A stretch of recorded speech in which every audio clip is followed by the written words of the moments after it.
And welcome back to Noon Edition. Amy Weichert-Bailiff is the Executive Director for Crime Victim Services. She is our guest here this afternoon. And, you know, we see all these CSI movies on TV, and we see special victims units. You guys are a little different. You're not right there with the police as a police officer. So tell us what you guys do, because some people may have never had a need and just aren't even sure what you handle. Sure. Thank you for the question, and thank you for the opportunity to be here.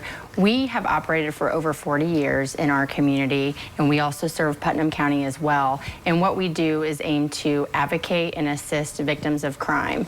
That can also be for people who've not gone and reported the crime, or those cases aren't going to court.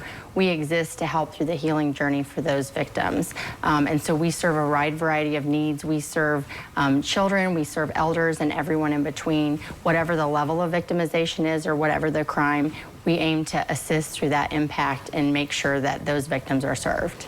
Any crime? Or where is there a line of where we start and stop?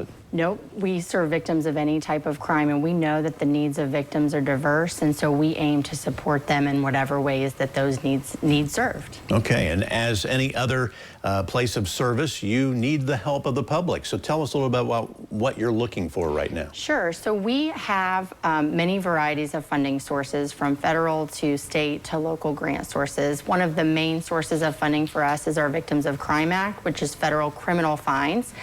We've seen those dollars reduce over the years, and so we're always very generously supported by the community, and we always look for ways that the community can partner in the work that we do. We're fortunate to have about 90 volunteers working with our agency out in the community, advocating as well for their fellow citizens who've been victims of crime. But not everybody has the opportunity to volunteer their time. And so giving back through donations is another way that the community can support the work that we do.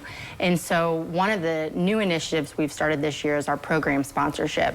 And that's an opportunity for businesses and organizations to really focus on a specific program of crime victim services that they identify with, that they want to support the further work in. And it allows us to build connections with those businesses and organizations to show the impact of those dollars. And this year so far, our Elder Victim Ministry program, which serves elder victims of crime, has been supported by Procter & Gamble and Promo Hits out of Bluffton. And our court advocacy program has been supported by the Lima Fraternal Order of Eagles. And so we continue to reach out, and we invite businesses and organizations to really look at our programming. What are the ways that we impact people in our community, and how do they want to join in and support us in those efforts? So you talked about almost 90 volunteers. What does a volunteer do for you? We have several different opportunities for people to volunteer with us. We have our CASA program, which is court-appointed special advocates.